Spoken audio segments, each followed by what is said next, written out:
You saw the moves that the Seahawks made yesterday. First, they signed tight end Gerald Everett away from the Los Angeles Rams to a one-year deal, $6 million, could be worth up to $7 million. And then after that, they decided to trade a fifth-round draft pick to go and bring aboard Gabe Jackson, a pretty solid starter for the Las Vegas Raiders over the last couple of years. How solid a starter? Well, a guy who's dealt with injury issues, but also a guy that John Gruden, who is a bit two-faced and sometimes talks through his teeth, was very complimentary of this past November.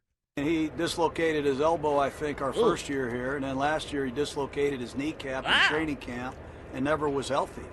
But this man is, if he's not the best right guard in football, show me the man. I wouldn't trade Gabe for nothing. Well, see, there's John Gruden there being a little bit two-faced, lying a little bit. Perhaps we have to take everything he just said there with a grain of salt. But there's a reason that Russell Wilson wanted to be on the Raiders, allegedly, this offseason. It's because of the offensive line that they had. Now, it has evaporated really quickly. Vegas is going in a different direction. They are deciding, all right, we're going to get as many draft picks as we can for that offensive line we once had. Rodney Hudson, third-round pick. They get in exchange for him. He goes to Arizona, a guy that we thought was going to be on the open market until right after our show was done. We thought, all right, well, maybe the Seahawks should go after him.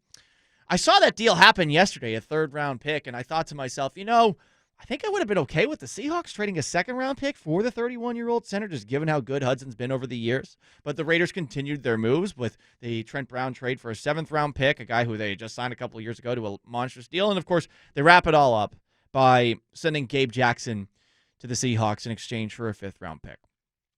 Guys, John Schneider is very good at his job, and there is something that I really like to see him do. And I know, Paul, carrying the company water again. You cannot deny how good John Schneider is at finding real veterans with experience that have been good in the NFL and finding those veterans, getting those veterans, acquiring them by giving up practically nothing.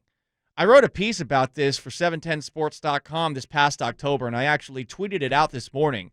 He has a long track record of success, but let's just take a look at the recent success. Jadeveon Clowney. He trades a third-round pick for a one-year rental of Clowney. Were you going to get more out of Clowney or whatever you drafted in the third round? You might have gotten a decent pick in the third round. It's not to say that you don't ever find good players. Russell Wilson, of course, is a third-round pick, maybe the greatest third-round pick of all time. But one-year rental for Jadeveon Clowney, I think, by and large, is likely going to give you a more positive return than anything that you would have gotten in the third round. Quandre Diggs, you traded a fifth-round pick for him. Guess what? He's under team control, not just this past season, but he's also under team control for the last year of his contract, 2021. So 2.5 years of Quandre Diggs for a fifth-round pick, I'd definitely take that. Carlos Dunlap, seventh-round pick, and B.J. Finney. That's all it took to get him. And now the most recent, Gabe Jackson, who the Seahawks acquired under team control for this coming season and the season afterwards, a bit of a hard cap hit, about $9 million or so for just a fifth-round pick. Proven starters, even if they are pushing 30, have a much, much, much better chance of being major contributors than picks in the last 4 rounds of the NFL draft. And if you have the opportunity to get a starter for a later round pick, I'm saying you do it every single time. And honestly, I don't even know that the Seahawks should necessarily be done. Yeah, only 3 draft picks the rest of the draft. Second-round pick, fourth-round pick, sixth-round pick. It's like they're obsessive-compulsive and only like to have even-rounded draft picks. I don't know if any of you guys ever watched the television show Monk on USA Today. That's something that I think Monk would do. Whatever the case, I don't think that this is necessarily the end, and I don't think it should necessarily be the end. And if you're not convinced that Gabe Jackson's better than anyone that the Seahawks could have gotten in the 5th round, maybe you're thinking all the way back to Cam Chancellor in 2010, to Richard Sherman in 2011. I get that, totally.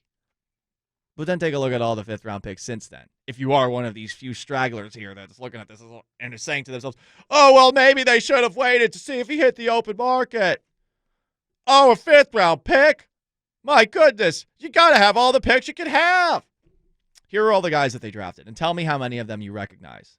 Corey Toomer, Jesse Williams, Thurl Simon, Jimmy Staton, Ty Smith, Shaquem Griffin. Yeah, you recognize him. Trey Flowers, Jamarco Jones, Ben Burke-Kirvin.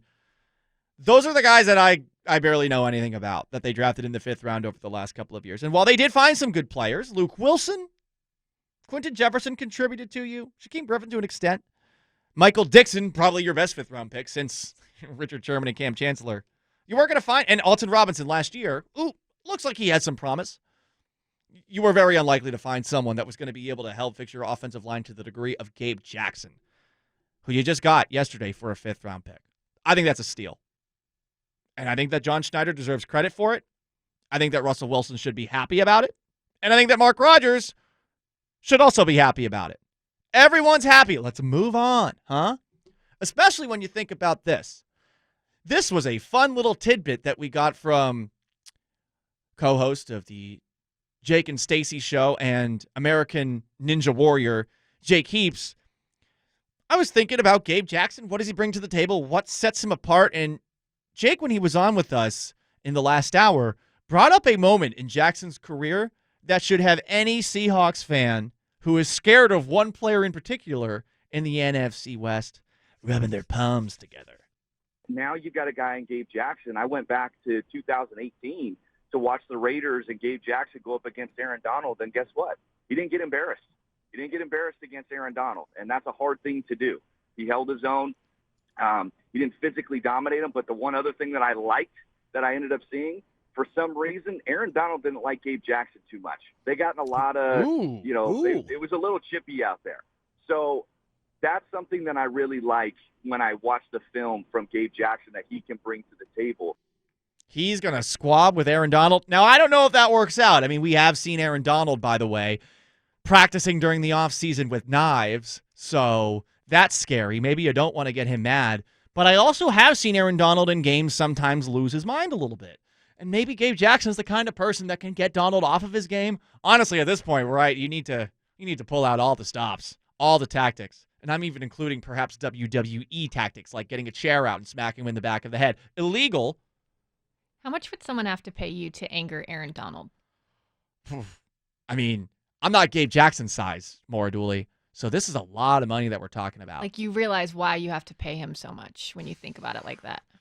I mean, Donald's fast enough to track me down. Like, I'm fast. Donald could track me down. And I don't think he would stop once he has me on the ground. So No. I would say $100,000. But I would take a beating for $100,000. Hopefully I don't break anything. If I break something, then I might have to, talk to my friends at the Advocates, personal injury attorneys who are fantastic. There you go. Advocateslaw.com. Couple texts in on the most interactive sports talk show in Seattle, in Washington, nay, the world, 710-710. You guys always praise John Schneider for finding extremely good talent in the later rounds, and you still want to say that Clowney was a good trade? Clowney was a bust. I'm going to try to not be disrespectful on this front. Clowney was their best defensive player in 2019. And it sort of goes to show you that the defense the last 2 seasons, by and large, has been substandard, which is an issue, yeah. But what were you going to find in the 3rd round that was going to be better than Jadeveon Clowney in 2019? And I get it. Look, maybe you don't have a guy under team control over the next couple of seasons, and you can always find some guys in the 3rd round who actually are good players. I'm not denying that possibility. But Clowney was a good trade for a 1-year rental. He was. And if you don't see the difference that he made on the field, that means that you're only looking at the stats. And if you're only looking at the stats, I'm sorry, I don't want to have a conversation with you because I don't think it's worth my time. 710-710 on the Vizzy Hard Seltzer text line. This has to do with the other move that the Seahawks made yesterday. The Seahawks need to quit signing tight ends. Gerald Everett is old Will Dissly. Huh? Where's that coming from? Because I think the thing that you have to say when you're calling anybody old Will Dissly, that would be like saying that we're talking about a 32, 33-year-old tight end. And it's not like Will Dissly's that old, but when you suffer a torn ACL and a torn Achilles, that's kind of where you are. They're 2 years apart. You're right, Maura. They're about the same age, and it's not that long ago that Gerald Everett was a 2nd-round pick. I'm not going to act like I have a hot take on this because, it's a 2nd-round pick that the Rams let walk. And it's a guy that the Seahawks are only signing to a 1-year deal. What I can say is I'm not surprised by this at all because Shane Waldron used to coach tight ends in Los Angeles, and it's a guy that is familiar with the system. that clearly, I would imagine, Shane Waldron thinks that he can use better. But I think for those who are listening, oh, Paul, Mr. Sunshine Parade right now, I mean, you got to have some issues with the moves that they've made. I wonder about their ability to evaluate veteran tight ends.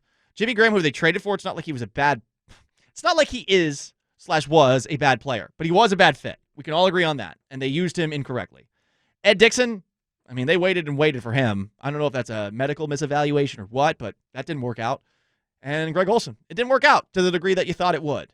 Russell Wilson endorsed for that, by the way. So when you're trying to do what Russell Wilson wants, hey, look what happens. Sometimes it doesn't work out.